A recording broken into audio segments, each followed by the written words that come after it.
Hey everyone, welcome back to another episode of Tracking Faith, where we not only explore strange new worlds, but we explore the faith that weaves through them. I'm your host, John Lane, and today we are going to be diving into Season 6, Episode 20 of Star Trek Voyager, Good Shepherd. It first aired on March 15, 2000, and was written by Diana Giddo and directed by Winrich Kolbe. The episode begins with Voyager approaching a nebula that could be worth investigating, to where it cuts to three cadets with various flaws who all work on the lower decks of the ship. These three cadets include Tal Celes, who is always unsure of her work and is always second-guessing herself. William Telfer, who is a hypochondriac and always is worried about his health. Then we also have Mortimer Heron, a man who likes to keep to his research and always thinks that his research is right and does not get a whole lot of social interaction. When Janeway receives crew reports and sees that these three are getting poor reviews, she realizes that she has overlooked various crew members on her ship, and like a good shepherd, she wants to return them to the fold and keep everyone on her ship on the same page. With that, she decides to lead the away mission with the three cadets personally in order to do so. Janeway and the cadets then set off to the away mission, and here we already see how Janeway is trying to help and fix their flaws. Celes is assigned to take sensor analysis on the area, to where she starts to suspect that Janeway is double-checking her work constantly, but Janeway does assure her that she is doing good work and that she shouldn't second-guess herself all the time. That she is right a lot of times as well, and she should trust herself. She then talks to Heron about his upbringing in Starfleet and that he never really wanted to be on the ship full-time, but only because Voyager got stranded in the Delta Quadrant that he had to live his life on there for the last 6 years, to which Janeway responds that she wouldn't trade away the last 6 years for anything. When a dark energy wave hits the shuttle, endangering them, Heron proposes an untested theory of his that might help them escape safely, but Janeway is not one to test untested theories and turns him down on it. Angered, Heron then insults Celes for her lack of work trying to figure out what really happened out there, and while Celes does apologize for the mistake and overlooking it, Janeway does assure her that she got the exact same reads as well, and that she did not overlook anything, she did exactly what needed to be done, and once again telling her that she shouldn't doubt herself all the time, and even tells her that she accepted her on Voyager for her unconventional thinking in situations like these. As both Heron and Telfer argue with each other about their own flaws, they're then boarded by a life form that was formed by the dark matter outside of the ship, and then crawls its way into Telfer, completely taking over his motor functions.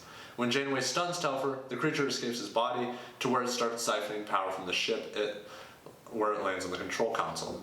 Janeway thinks it's trying to communicate with them as a way of first contact, basically, but for Heron, he thinks it was trying to kill them and thus kills it himself, angering Janeway that he ruined any chance of making first contact with a new life form on the unproven theory of his that it was trying to kill them and the entire ship along with him. However, once Telfer recovers from the creature coming out of him, it's almost as if he's a new man, and he's no longer afraid of the smallest sicknesses that could affect his body, pretty much getting over his hypochondria. When the dark matter wave starts to come towards the shuttle, Janeway orders them to abandon ship so she can fire a photon torpedo volley at them to disable them and allow the crewmen to escape. However, the crew decides to stay with Janeway, telling her that they will not abandon their captain. Heron, however, decides to abandon the ship, not just on the captain's orders, but to disable the creatures himself and save the rest of them, finally admitting to the crew that being cooped up in his bunk on the lower decks with his own thoughts was not really all it was, admitting that he was doing this not for himself, but for them. Janeway is able to lock back onto Heron and beam him back to the shuttle just in time as they barely escape the shockwave of the explosion. The episode then ends with Janeway telling Chakotay that the Good Shepherd went to find the sheep, but ran into a wolf along the way. With the three crew members recovering in sickbay, Janeway brought the crewmen back to the flock.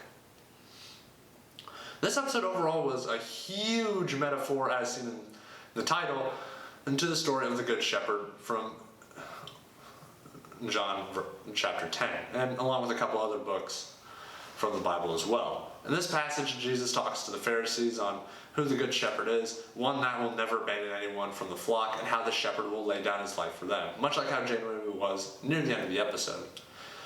Matthew 18 verses 12-13 and Luke 15 chapter 15 verses 3-7 explore this more into detail as well, with Matthew saying, "If a man owns 100 sheep and one of them wanders away, will he not leave the 99 on the hills and go to look for the one that wandered off? And if He finds it. I truly tell you, he is happier about that one sheep than about the 99 that did not wander off. At the beginning of the episode, when Janeway does see the poor crew reports on the crewmen, she could have easily written them up or made a mark on their record and thus sent higher-ranking crewmen on the away mission. However, Janeway does not do this. Instead, she goes after the crewmen that strayed from the rest of the ship in order to grow more into their roles as a Starfleet officer. They did almost get killed, however, by taking them out of their comfort zone and giving them guidance that they definitely needed. She guided the lost sheep back to the flock and was happier about the result than the success rate of the away mission, knowing that she found 3 crewmen that were lost by her, by all account basically, on the lower decks. Overall, this episode did a really good job exploring the lives of the lower crewmen on board of a starship that the captain could have very well forgotten about. However, with Janeway seeing everyone on the ship mattered, she makes it a priority to take 3 crewmen that were underperforming or not up to regular standards and use the experiences out there in the nebula to grow them and build them up into people better than what they were than if they had remained under the radar. Janeway not only left the rest of the flock behind to pursue the lost sheep, but the lost sheep grew its people as well along the way, benefiting everyone involved. Thank you all for watching, and I will see you on the next episode of Trek and Faith.